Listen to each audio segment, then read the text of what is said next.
여러분들은 우리 즐겨 부르는 애창곡이 있습니까? 제가 갑자기 이 질문을 드렸을 때 딱 떠오르는 그 노래 있죠, 그죠? 그것이 바로 여러분들의 애창곡입니다. 한 명씩 이렇게 물어봤으면 좋겠는데 시간이 좀 안 돼서 물어보지는 못하고. 자, 그러면 여러분들 왜 그 노래가 여러분들이 가장 좋아하는 노래가 되었습니까? 많은 이유가 있겠지만 가사나 멜로디가 좋았기 때문이기도 하죠. 특히나 가사가 여러분들의 처지나 여러분들의 마음을 노래하는 것 같아서 그 노래를 좋아한다라고 할 수가 있어요. 그럼 이 찬양 중에서는 여러분들 어떤 곡이 여러분들의 애창곡이십니까? 개인적인 생각으로 찬양은 그때그때 다른 것 같아요. 여러분들의 상황에 맞게끔 확 다가오는 찬양들이 있지 않습니까? 왜냐하면 이게 사람들은 오래전부터 노래와 음악을 통해서 그 마음을 표현했기 때문이라고 할 수 있습니다. 마음을 음악에 담아서 사람에게 부르게 되면 그것이 또 유행가가 될 수 있겠죠. 또 마음이 음악을 통해서 하나님께로 그 음악이 향하여진다면 그것이 또한 역시 이 찬양이라고 할 수가 있습니다. 그래서 찬양은 하나님께서 우리에게 주신 가장 큰 선물이라고 할 수 있어요. 하나님은 우리의 찬양을 받으시고 우리가 잘 부르거나 못 부르거나 박자가 맞거나 틀리거나 하나님은 항상 그 찬양을 받으시고 기뻐하시기 때문이라고 할 수가 있어요. 자, 그래서 찬양은 우리에게 두 가지 의미가 있는 것 같습니다. 하나는 하나님께 영광을 돌리는 것이 찬양의 그런 의미이고요. 또 다른 하나는 찬양을 통해서 영광을 받으신 하나님께서 그냥 있겠습니까? 우리에게 또 응답으로 은혜를 주신다라고 하는 거예요.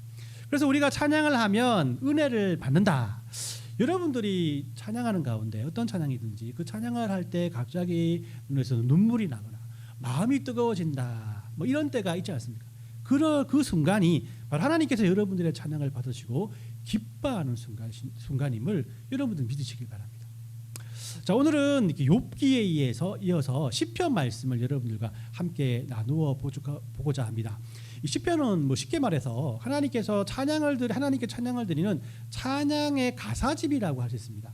왜냐하면 예전에는 악보가 없었기 때문에 예전에는 이 찬양들이 그 음률을 따라서 찬양을 불렀겠죠, 그죠? 여호와는 나의 이렇게 불렀겠죠. 그런데 그것이 악보가 없기 때문에 어떻게 불렀는지 모르죠. 그래서 멜로디는 없고 또 이 가사만이 전해지는 것입니다.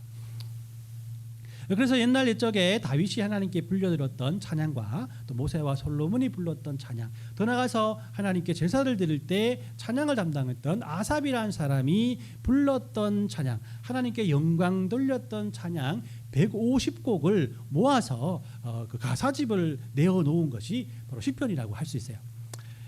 또 예전 이야기하지만 제가 어렸을 때만 해도 복개송이라는 게 있었습니다. 악보집이 있고, 그죠? 이렇게 가지고 다니면서 기타 치고 노래를 부르게 되는 그 노래가 있거든요. 우리 그 팝송 같은 경우에는 알아서, 그죠? 한국말로 알아서 이렇게 발음을 써 놓았던 생각들이 납니다. 자, 그래서 어떤 면에서는 이 가요 톱10 아니죠, 그죠? 톱10이라고 할 수 있는 것들을 모아놓은 그 10가지 그런 노래라고 한다면 이 찬양 탑 150선 이렇게 모아서 따로 이렇게 가사집으로 내어놓은 것이 바로 시편이다라고 할 수가 있어요. 자, 그래서 우리는 이 시편 찬양을 통해서 하나님을 찬양한 것으로 끝나는 것이 아니라 그 찬양 안에 있는 그 찬양을 부른 지은이들의 고백을 또 잘 해석할 수 있어야 합니다. 어떤 상황에서 이 찬양곡이 만들어졌고 그 찬양이 우리들에게 어떤 교훈을 주는가를 깊이 묵상하는 것이 하나님께서 우리에게 시편을 주는 또 다른 이유라고 할 수가 있습니다. 왜냐하면 우리들은 세상의 다양한 가치 속에서 그리스도인으로서 정체성을 잃어버릴 수 있는 많은 유혹 속에 살아가고 있기 때문이라고 할 수 있어요. 자칫 잘못하면 하나님께서 예비한 길을 잃어버리고 세상의 길을 갈 수밖에 없는 우리의 삶 속에서 이런 시편은 하나님의 길을 찾을 수 있게 믿음의 이정표가 되어주고 또 우리의 삶 하나님의 백성들이 이 땅에서 어떤 방향으로 살아가야 할지에 대해서 매우 선명하게 보여주는 성경책이기 때문입니다. 그래서 오늘은 시편의 150편이나 되는 그 찬양의 가사 속에서 이 세 가지를 골라서 하나님의 백성으로 우리가 어떻게 살아가야 할지에 대한 귀한 이 교훈을 삼으려고 합니다. 오늘은 찬양 탑3 이에 대해서 한번 알아봅니다. 자, 첫 번째로 하나님의 백성은 이 삶의 방향을 하나님께로 향하며 살아가야 한다라고 시편 1편은 우리에게 말씀을 합니다. 우리는 늘 선택의 기로에서 살아가고 있지 않습니까? 이 시편은 우리 인생에서 가장 큰 선택의 기로가 바로 삶의 방향을 하나님께로 향하며 살아갈 것인가, 그렇지 않을 것인가라는 것에 있음을 우리에게 가르쳐주고 있어요. 이런 성경이 우리에게 제시하는 선과 악의 기준이 바로 여기에 있다라고 생각하는 겁니다. 우리가 생각할 때 선은 어떻습니까? 착한 일을 행하고 또 선한 일을 행하는 것이라고 우리가 성이라고 정의하지 않습니까? 나쁜 짓은 뭐예요? 나쁜 일을 하는 것이라고, 악은 나쁜 일을 하는 것이라고 우리가 정의를 내립니다. 모두 어떤 그 세상의 윤리를 기준으로 선과 악을 말하는 것이죠. 하지만 성경은 선과 악의 기준을 하나님을 인정하고 믿고 순종하는가, 아니면 세상을 향해 살아가는 삶을 살아가고 있는가에 있다라고 우리에게 말씀을 합니다. 하나님을 향한 삶을 살아가는 인생이 복된 인생이다라고 말씀을 하고 계신 것이죠. 왜 그렇겠습니까? 시편 1편은 그 이유에 대해서 나무에 대한 비유를 우리에게 말씀합니다. 하나님을 향한 삶을 살아가는 사람들은 하나님의 말씀을 깊이 묵상하는 사람들이라는 것이죠. 여기서 이 깊이 묵상한다라는 것은 식물의 뿌리가 물을 향해서 깊이 뿌리를 내리는 것과 똑같다라고 말하는 거예요. 깊은 뿌리는 심한 가뭄 속에서도 어떤 강한 비바람 속에서도 나무를 부러뜨리지 않고 항상 푸르게 만들지 않습니까? 특히나 우리가 그 뿌리가 물이 풍성한 시냇가에 있다라면 철을 따라서 열매를 맺고 잎사귀가 마르지 않는 형통의 복을 받는다라는 것이에요. 그럼 세상을 향한 삶을 살아가는 사람은 어떨까요? 시편은 이런 인생을 바람에 나는 겨와 같다라고 말을 합니다. 가뭄이 오고 비바람이 불면 금세 날아가서 없어져 버리는, 열매를 맺지 못하고 금세 사라져 버리는 그런 허망한 존재가 된다라는 것을 말씀하고 있는 거예요. 그렇습니다. 먼저 하나님의 백성은 하나님을 향한 삶을 살아가야 합니다. 그리고 이 믿음의 삶을 지탱해주고 유지시켜주는 것은 하나님의 말씀이라는 것이죠. 목마른 사슴이 시냇물을 찾기에 갈망하듯이 항상 우리는 이런 말씀의 시냇가에 거해야 한다는 것이죠. 그러면 여러분들은 하나님의 말씀의 시냇가에 이런 풍성한 열매를 맺고 지금 살아가고 있습니까? 어디가 또 하나님의 말씀의 시냇가입니까? 무엇이 말씀에 거하는 그런 행동일까요? 여러분 다른 곳에서 찾을 필요가 없습니다. 전혀 필요 없고요. 우리 조한의 교회에서 한번 찾아보십시오. 여러분 송익불이라는 성경 통독 모임이 어떤 면에서는 하나님의 말씀의 시냇가가 되지 않을까요? 또 소그룹 모임에서 말씀을 나눈 시간들이 하나님의 말씀만에 거하는 그런 우리들의 노력이 아닐까요? 이렇게 본다면 시편 1편은 삶의 방향을 하나님께로 향하는 삶이야말로 의인의 길을 걷는 복된 삶을 사는 믿음의 그리스도인이요, 또한 하나님을 인정하는 인생이라고 우리에게 말씀하고 있는 겁니다. 이 두 번째로 하나님의 백성은 그분의 하신 일에 감사하며 살아가야 한다라고 시편 100편은 우리에게 말씀합니다. 우리 시편 100편 3절에서 5절까지 말씀을 한번 읽어봅니다. 시작. 여호와가 우리 하나님이신 줄 너희는 알지어다. 그는 우리를 지으시니요 우리는 그의 것이니 그의 백성이요 그의 기르시는 양이로다. 감사함으로 그의 문에 들어가며 찬송함으로 그의 공중에 들어가서 그에게 감사하며 그의 이름을 송축할지어다. 여호와는 선하시며 그의 인자하심이 영원하고 그의 성실함이 대대에 이르리로다. 아멘. 자, 이 하나님의 백성으로서 하나님을 향한 삶을 살아가는 사람들은 제일 먼저 하나님께서 하신 일에 감사할 줄 알아야 한다라고 이 시편이 우리에게 말을 하고 있어요. 여기서 이게 중요한 단어가 뭐냐면 하나님께서 하신 일에 대한 감사라는 말이에요. 하나님께서 하신 일이라는 것이 뭡니까? 하나님과 공유되는 어떤 기억이 우리에게 있다는 거 아니겠어요? 그렇다고 해서 우리가 하나님이 계신 곳을 일일이 쫓아다녔다라고 하기보다는 우리가 사는 동안에 하나님께서 계속해서 우리와 함께 해주셨다는 의미로 우리 풀이할 수가 있어요. 여러분들 아이를 키워보면 한두 살 되는 아이가 자유롭게 돌아다니는 것 같지만은 어디선가 그 모든 행동들을 바라보는 눈이 있습니다. 다치지는 않나, 위험한 곳으로 가지지 않나, 들어가서 아무거나 바닥에 막 있는 거 막 주워 먹지는 않나, 일일이 챙기며 위험한 순간마다 아이들을 안전한 곳으로 이끌어주는 사람이 있죠. 바로 그 사람이 누구입니까? 바로 다른 거 아닙니까? 부모님이 그런 모든 것들을 아이들을 향한 마음으로 또 바라보고 있다는 거죠. 하나님은 선택하는 백성들을 이렇게 불꽃 같은 눈으로 항상 바라보는 분이시다라고 말씀하는 겁니다. 그러니 평상시에는 잘 모르지만 언젠가 우리들의 살아온 날들을 뒤돌아보면 하나님께서 우리를 위해서 알게 모르게 하신 놀라운 일들, 감사할 수 있는 일들이 너무나 많다는 것을 깨닫게 된다는 것이죠. 그렇지 않습니까, 여러분들? 그죠? 여러분들이 여러분 부모님들이 여러분들 기저귀를 갈아줄 때 이런 기억나십니까? 다 나시나 보죠. 나시면 조금 생각해봐야 됩니다, 그죠? 여러분들 놀라운 그 능력을 가지고 있는지 모릅니다. 여러분들을 위해서 아낌없이 시간과 마음과 물질을 주신 그런 하나님의 그 부모님에 대해서 여러분들 생각하고 계십니까? 나오고 계십니까? 생각나지 않습니다. 아무것도 생각나지 않죠. 스스로 내가 컸다라는 생각은 자주 듭니다. 결국 아이들을 키워보니까 이제 철이 들어서 그런 부모님들의 마음을 이해하다 보니 그렇게 나를 이끌어 주신 우리 부모님께 감사할 줄 아는 겁니다.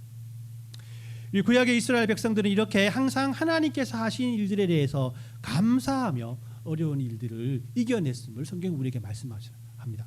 아브라함도 그죠? 어려운 상황 속에서 항상 하나님께서 자신에게 약속하신 그 약속을 지켜주신 그 은혜에 항상 감사하며 하나님 앞에 나갔어요. 아브라함도 그렇고 아들 이삭도 그랬고 이삭의 아들 야곱도 똑같이 하나님께서 자신에게 주었던 그런 약속과 은혜들을 생각하며 감사했다.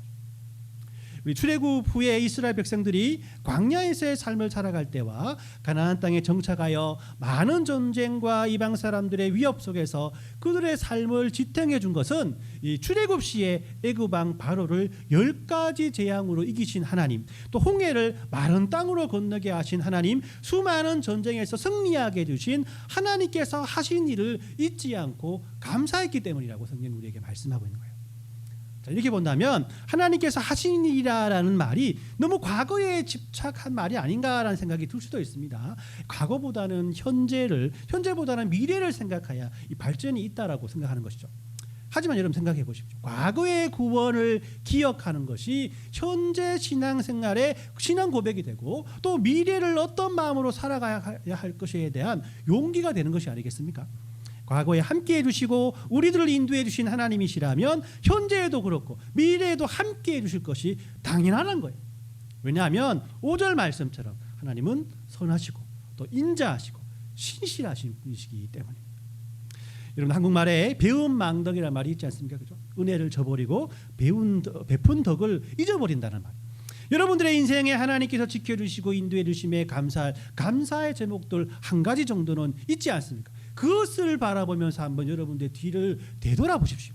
과거에 우리와 함께 해주셨던 하나님을 잊어보지 마시고 배은망덕한 성도가 되지 않는다면 그것이 현재 우리에게 감사의 제목이 될 수 있을 것이고, 그리고 더 나아가서 우리의 미래에도 믿음으로 우리의 믿음을 지킬 수 있는 또 준비할 또 용기가 될 수 있다라는 것입니다. 세 번째로 하나님의 백성은 예수님의 다시 오심을 소망하며 살아가야 한다고 시편 110편은 우리에게 말씀을 합니다. 우리 110편 3절 4절 말씀을 같이 읽어봅니다. 시작. 주의 권능의 날에 주의 백성이 거룩한 옷을 입고 즐거이 헌신하니 새벽 이슬 같은 주의 청년들이 주께 나오는도다. 여호와는 맹세하고 변하지 아니하시리라. 이르시기를 너는 멜기세덱의 서열을 따라 영원한 제사장이라 하셨도다라고 이게 말씀을 하죠. 자, 우리 시편 110편은 장차 오실 메시아에 대한 시편이라고 정의를 합니다. 주의 권능의 날에 모든 이스라엘 백성들이 거룩한 옷을 입고 새벽 이슬 같은 청년들로 하나님 앞에 나와서 헌신할 것이라는 것입니다. 또 그리고 그 주의 권능의 날에 이 땅에 오실 메시아가 어떤 존재라고 4절에 말씀하십니까? 멜기세덱의 서열을 따라 바로 우리에게 오신 분이시다. 영원한 제사장이다라고 말씀을 하는 거예요. 여기서 멜기세덱의 서열을 따라라는 표현으로 설명하는 모습들은 이 신약의 히브리서가 여기서 말하는 멜기세덱이라는 사람이 바로 장차 우리에게 오셨던 예수님을 예표한다라고 설명을 해주고 있습니다. 우리 히브리서 7장 2절 말씀을 같이 읽어봅니다. 시작. 아브라함이 모든 것의 10분의 1을 그에게 나누어 주었다. 그의 이름을 해석하면 먼저는 의의 왕이요, 그 다음은 살렘 왕이니 곧 평강의 왕이요라고 그 말씀을 하죠. 우리가 예수님을 살렘 왕이요, 평강의 왕이라고 지칭하는 것은 바로 그런 멜기세덱의 모습들을 우리 신약의 우리 성도들이 다 예수님이라고 보고 있었기 때문이라고 할 수가 있어요. 자, 여기서 멜기세덱은 족보나 또 출생이나 죽음이 기록되지 않는 구약의 신비로운 인물로 아브라함에게 처음 축복해 준 사람이라고 나옵니다. 그리고 하나님의 제사장이라고 소개를 하죠. 자, 이런 히브리서 7장 2절은 바로 예수님 분이 바로 멜기세덱이라는 그분이 바로 그 당시에 예수님이 우리의 장차 오실 예수님이라고 벌써 창세기를 통해서 소개하고 있다는 것입니다. 그렇다면 시편 110편은 왜 이렇게 메시아를 찬양하고 있을까? 그 이유는 메시아가 이스라엘 백성들을 완전하게 구원해 주시기 때문이라고 말씀을 합니다. 우리 1절 2절 말씀을 같이 읽습니다. 시작. 여호와께서 내 주에게 말씀하시기를 내가 내 원수들로 내 발판이 되게 하시기까지 너는 내 오른쪽에 앉아 있으리라 하셨도다. 여호와께서 시온에서부터 주의 권능의 규를 내보내시니 주는 원수 중에서 다스리소서라고 말씀을 하죠. 시편의 이 지은이는 하나님께서 메시아에게 자신의 오른쪽에 앉으라고 말씀을 하시면서 하나님의 왕권과 또 권위를 그에게 이름하셨다라고 말씀을 합니다. 이 세상을 정의로 다스리게 하시겠다라고 그에게 모든 정권을 내려주신 것이죠. 자, 그래서 이스라엘 백성들은 장차 하나님께서 보내실 메시아가 오실 터인데 그분이 하나님의 정의와 권위와 왕권으로 이 세상을 다스리며 이스라엘 백성들은 완전한 구원을 이루어질 것이다라고 믿고 있는 겁니다. 하지만 우리는 어떻습니까? 우리는 메시아가 예수님이시고 그분은 2000년 전에 이 땅에 오셔서 하나님의 정의와 권위와 왕권으로 온 인류의 구원을 이루셨음을 이미 알고 있다. 그렇습니다. 구약 사람들이 기다리던 메시아는 예수님을 통해서 이미 우리에게 오셨어요. 그렇기 때문에 그분의 권위와 왕권은 지금 그를 믿는 모든 그리스도인들에게 그대로 선포되었다는 겁니다. 그래서 그리스도인들은 예수님을 다시 오심을 통해서 시편 110편의 예언처럼 예수님의 권위와 왕권을 다시 한번 확인하며 살아가는 겁니다. 초림의 예수님은 그 왕권을 선포하셨고 또 지금 우리는 그 왕권을 선교나 전도를 통해서 넓혀가고 있는 것이고 다시 오실 예수님께서는 그 왕권을 완전히 이루신다라고 신학은 우리에게 설명을 하고 있다는 것이에요. 여러분들 삶의 방향을 하나님께로 정하고 하나님께서 하신 일에 대해서 감사함으로 살아가는 그리스도인이라면 이제는 다시 오실 예수님을 믿음으로 기다리며 예수님께 선포하신 왕권을 우리의 삶을 통해서 넓혀가야 한다는 것입니다. 그렇습니다. 이제 우리는 다시 오실 예수님을 인내로 기다리며 살아가야 합니다. 비공과 절망 속에서도 소망의 눈으로 하나님께서 우리에게 함께해 주셨던 감사의 제목들을 우리 마음속에 품고 기억하고 예수님이 다시 오실 재림의 날에 우리를 위해서 예배하신 하나님의 위로와 평안과 안식을 기대하며 살아가야 한다는 것이에요. 저는 예수님의 다시 오심을 하나님의 은혜로 인내하며 기다릴 때 우리는 어떤 하나님의 은혜를 받을까 항상 생각해보며 살아갑니다. 우리가 이 세상에서 하나님을 섬기느라 누리지 못했던 거 많지 않습니까? 이걸 한꺼번에 하나님께서 누리게 해줄 것이다 이런 생각도 해보고요. 또 우리가 상상치도 못할 그런 선물들을 우리에게 안겨다 주실 것이다 라는 그런 생각도 해봅니다. 그런데 제가 어릴 적에 깨달은 또 진리가 하나 있습니다. 부모님이 주신 용돈을 아껴서 아식스 운동화를 살 때는 막 더럽고 더러워질까 또 묻어질까 조심조심해서 이렇게 신지만은 여러분 한 달 지나면 어떻습니까? 짝퉁 아삭스 신발과 뭐 그렇게 달라지지 않습니다. 또 더러워지고 빨아야 되고 또 그것을 또 조심조심해서 쓰지만은 결국 오래되면 어떻게 됩니까? 쓰레기통으로 다 간다는 것이죠. 이 세상에 영원한 것이 없다는 것을 제가 어린 마음에 느꼈습니다. 그래서 그 메이커 신발보다는 좀 싼 신발을 신었던 그런 저의 그런 위로 평안이 저 안에 있었던 생각들을 해봅니다. 그러나 시편 110편 7편 말씀을 한번 읽어보겠습니다. 시작. 길가의 시냇물을 마심으로 그의 머리를 드시리로다라고 이렇게 시편 110편을 끝나고 있죠, 그죠? 자, 하나님은 이 땅을 심판하시기 위해 오신 메시아가 세상의 왕들과 싸움을 다 끝내고 지친 몸을 이끌고 시냇물을 마심으로 힘을 내며 머리를 들어 하나님을 바라보며 하나님의 은혜와 사랑 안에 거하였다. 그리고 이를 통해서 이 세상이 비로소 모든 사람들로 말미암아 평안해졌다라고 표현하고 있는 거예요. 저는 이 모습이 예수님 다시 오실 때 하나님께서 그렇게 우리가 갖고 싶었던 모든 것들 이미 이제 다 썩어 없어질 그런 것들을 다시 우리에게 주시기 위해서 이 땅에 오시겠습니까? 하나님께서는 예수님께는 틀림없이 우리가 갖지 못한 영원히 우리가 마음속에 품을 수 있는 그런 은혜들을 우리에게 주시기 위해서 이 땅에 다시 온다라는 생각을 해보게 됩니다. 이래 할 때 저는 이 말씀을 통해서 이런 생각을 했어요. 우리가 이 세상을 살아가는 가운데 인내하며 고통으로 참아내었던 저와 여러분들에게 예수님 다시 오실 그날에 우리에게 주시는 것은 이런 평안이 아니겠나라는 생각을 하는 거예요. 말씀의 시냇물을 마시며 다시 힘을 내고 용기를 내요. 우리들과 함께 하시며 우리들 인도해 주신 그 하나님께 머리를 들며 그 앞에 서서 하나님과 동행하는 삶을 영원토록 살아가는 것이 우리들의 재림의 예수님을 기다리는 이유가 되어야 되지 않겠나. 오늘 우리 말씀은 우리에게 그렇게 교훈하고 있다는 거죠. 오늘 말씀을 정리해 봅니다. 시편은 예수님이 즐겨 쓰시던 찬송가였다고 하셨어요. 예수님은 제자들과 함께 시편을 많이 노래하기도 했고요. 또 구약의 다른 어떤 책보다도 시편을 많이 인용한 것이 예수님이셨어요. 이렇게 본다면 시편은 어떤 면에서 예수님에 관한 책이라고 할 수가 있어요. 예수님은 시편 1편의 말씀처럼 묵상하는 복이 있는 사람이었고요. 시편 110편의 말씀처럼 원수들로 발판을 삼는 이 세상의 승리자셨고요. 또 시편 100편에 늘 우리와 함께 하셔서 감사의 제목이 되어주시는 분이 바로 예수님 아니겠습니까? 더 나아가서 시편 22편에 버림받고 고통받는 사람으로 이 땅에 계신 분이 바로 예수님이셨다는 것을 바로 시편 우리에게 분명히 가르치고 있다는 거예요. 그렇기 때문에 우리는 시편을 통해서 우리에게 교훈하시는 우리 주님의 음성을 들을 줄 알아야 합니다. 그리고 오늘 살펴본 세 가지의 제목들을 가지고 하나님의 백성으로 살아가는 방법을 우리 마음속에 새겨야 돼요.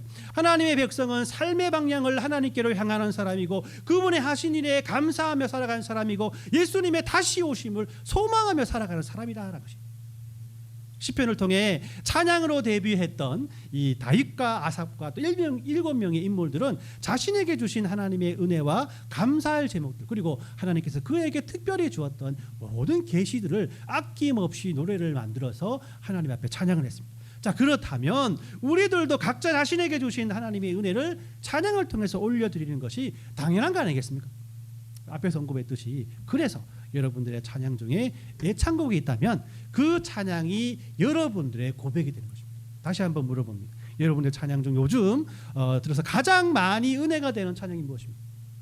마음속에 저장해 주시고요. 자, 그럼 그런 그 찬양을 가지고 이번 한 주간은 여러분들의 은혜가 되는 찬양을 가지고 매일매일 하나님을 찬양하는 삶을 살았으면 좋겠습니다. 그 찬양 중에 말씀하시는 하나님의 위로와 평안으로 여러분 살았으면 좋겠습니다. 그때 하나님 찬양의 고백이 여러분들의 고백이 되어서 더 풍성한 하나님의 은혜로 하루하루 살아가게 될 것입니다. 이런 은혜가 저 여러분들의 모든 삶 가운데 넘쳐나시길 또 예수님의 이름으로 축원합니다. 아멘.